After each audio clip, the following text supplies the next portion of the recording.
ISKCON ISKCON ISKCON চারদিকে এখন ইসকনের জয়ধ্বনি হচ্ছে এবং ইসকনের নাম উচ্চারিত হচ্ছে। ইসকন আসলে কি? আসলে কি তারা জঙ্গি সংগঠন? আমরা একটু দেখি।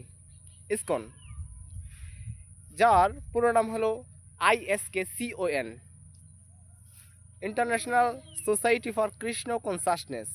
বাংলায় তর্জমা করলে যার অর্থ দাঁড়ায় আন্তর্জাতিক কৃষ্ণ ভবনামৃত সংঘ, সংক্ষেপে ইসকন। ইসকন সনাতন ধর্মের একমাত্র ধারক ও বাহক। সারা বিশ্বে ইসকনের বহু প্রচার আছে। ভগবান শ্রীকৃষ্ণের নাম এবং শ্রীকৃষ্ণ চৈতন্য মহাপ্রভুর মহিমা বর্ণনা করার জন্য ইসকন প্রতিষ্ঠিত হয়েছিল। ইসকন কোনো জঙ্গি সংগঠন নয়। ইসকন হলো ধর্মীয় অরাজনৈতিক হিন্দু ধর্মীয় সংগঠন। আমরা যাতে ভুল না বুঝি। ধন্যবাদ।